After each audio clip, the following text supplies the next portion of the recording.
Assalamualaikum warahmatullahi wabarakatuh. Welcome back to channel Penjaga Muda. Untuk kalian yang belum subscribe, silahkan subscribe terlebih dahulu agar kalian tidak ketinggalan informasi-informasi penting seputar rekrutmen CPNS ataupun sekolah kedinasan di tahun ini, teman-teman. Ya, jadi sekedar informasi saja untuk kalian. Biasanya di konten-konten sebelumnya saya memberikan informasi mengenai rekrutmen CPNS, teman-teman. Berhubung CPNS belum resmi dibuka, dan untuk tahun ini yang baru dibuka adalah sekolah kedinasan. Jadi izinkan saya membagikan informasi seputar sekolah kedinasan, teman-teman. Ya, beberapa minggu yang lalu kalian telah selesai mendaftar online, ya, mendaftarkan online untuk rekrutmen sekolah kedinasan, teman-teman. Dan pada tanggal 30 kemarin pendaftaran telah resmi ditutup, ya. Jadi kalian tinggal menunggu pengumuman hasil dari administrasi kalian. Nah, untuk mengisi waktu luang kalian sambil menunggu seleksi administrasi selesai, ada baiknya kalian menyiapkan diri untuk seleksi selanjutnya, yaitu seleksi kompetensi dasar berbasis CAT, teman-teman. Untuk SKD sendiri, sekolah kedinasan dan CPNS sistemnya sama, teman-teman, menggunakan sistem CAT. Hanya saja mungkin untuk pembobotan soalnya berbeda antara CPNS dengan sekolah kedinasan. Namun yang perlu kalian ketahui adalah banyak saingan-saingan kalian yang gagal di CAT, teman-teman. Jadi untuk CAT SKD ini sendiri memang banyak sekali menggugurkan para peserta. Ya, jadi untuk mempersingkat waktu, izinkan saya memberikan informasi seputar pembobotan nilai dari SKD itu sendiri, teman-teman. Jadi ada pembobotan nilai dan pembagian nilainya. Ya, ini berdasarkan Peraturan Menteri Pendayagunaan Aparatur Negara dan Reformasi Birokrasi tentang nilai ambang batas. Jadi kalian memang perlu tahu untuk nilai ambang batas ini agar menjadi acuan kalian, teman-teman. Agar menjadi acuan kalian, nilai kalian harus maksimal dan maksimal, ya. Ya, langsung saja untuk seleksi kompetensi dasar. Seleksi penerimaan mahasiswa Praja Taruna Sekolah Kedinasan pada Kementerian Lembaga tahun anggaran 2023 terdiri dari 3 materi soal, yaitu tes karakteristik pribadi, tes intelijensi umum, dan tes wawasan kebangsaan, ya. Yang kedua, seleksi kompetensi dasar sebagaimana dimaksud pada Diktum 1 dilaksanakan dalam durasi waktu 100 menit. Ya, jadi untuk seleksi kompetensi dasar berbasis CAT untuk sekolah kedinasan waktunya adalah 100 menit, teman-teman. Jadi 100 menit ini menentukan kelulusan SKD kalian. Lalu ketiga, jumlah soal keseluruhan SKD dimaksud pada Diktum 1 adalah 110 soal dengan rincian TKP terdiri dari 45 soal, TIU terdiri dari 35 soal, dan TWK terdiri dari 30 soal.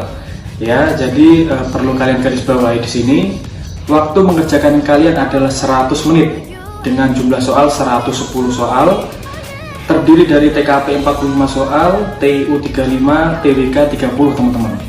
Ya, jadi ini bisa menjadi persiapan kalian untuk menghadapi SKD sekolah kedinasan.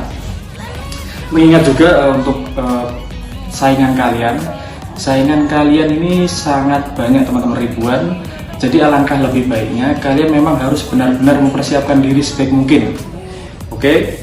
Lalu aturan yang keempat adalah tentang pembobotan nilai.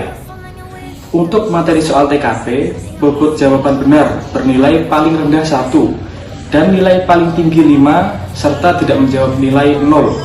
Jadi jika kalian salah sekalipun, nilai kalian adalah 1 untuk TKP.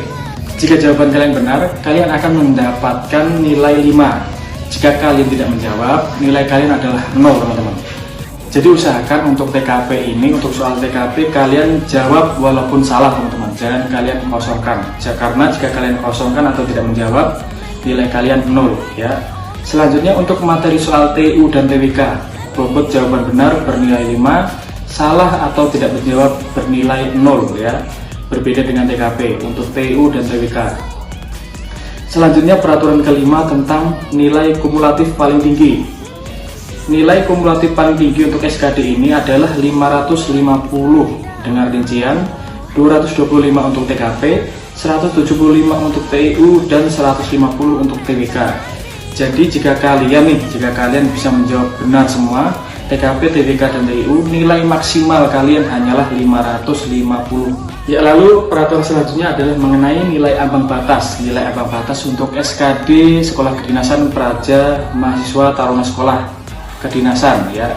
Penetapan nilai ambang batas sebagaimana dimaksud, yaitu 156 untuk TKP, 80 untuk TIU, dan 65 untuk TBK. Nah, jadi di sini kalian paling rendah di tiap-tiap bagian soalnya adalah untuk TKP 156, TIU 80, dan TBK 65. Jika ada salah satu saja nilai kalian berada di bawah nilai ambang batas, maka dapat dipastikan kalian tidak lolos, teman-teman. Jadi usahakan kalian mendapatkan nilai setinggi-tinggi mungkin, dan kalian pastikan juga ya untuk di tiap-tiap bagian ini kalian memenuhi nilai ambang batasnya, teman-teman. Jangan sampai kalian ada satu bagian saja yang berada di bawah nilai ambang batas, karena nanti kalian akan dipastikan tidak lolos.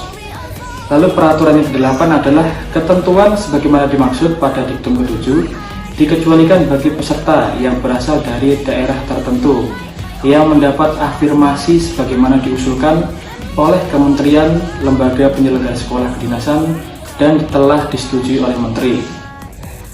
Lalu peraturan yang ke-9 adalah penetapan nilai ambang batas bagi peserta sebagaimana dimaksud. Nilai kumulatif seleksi kompetensi dasar paling rendah adalah 281 dan nilai TIU paling rendah adalah 55, teman-teman. Ya, jadi ini ada 9 peraturan yang perlu kalian ketahui tentang seleksi kompetensi dasar, teman-teman. Dan yang perlu kalian garis bawahi adalah di sini waktu pengerjaan adalah 100 menit, soalnya 110, lalu nilai ambang batas untuk TKP adalah 156, untuk TIU 80, untuk TBK 65. Ya, jadi usahakan dalam waktu 100 menit ini kalian bisa mengerjakan semua soal dengan nilai di atas ambang batas untuk kelulusan kalian. Ya, saya kira demikian informasi yang dapat saya berikan untuk kalian para pejuang sekolah kedinasan, ya. Semoga di tahun ini adalah tahun keberuntungan kalian agar kalian dapat bergabung di sekolah kedinasan yang kalian impikan, teman-teman. Dan semoga informasi yang saya berikan seputar nilai SKD ini dapat menunjang motivasi kalian untuk belajar dan terus belajar agar kalian dapat lulus nantinya, teman-teman. Oke, saya ulangi sekali lagi untuk kalian yang belum subscribe, silahkan subscribe agar kalian tidak ketinggalan informasi-informasi penting seputar CPNS ataupun sekolah kedinasan. Saya akhiri perjumpaan kita kali ini. Terima kasih untuk kalian sudah menonton. Sampai jumpa di konten-konten selanjutnya. Wassalamualaikum warahmatullahi wabarakatuh.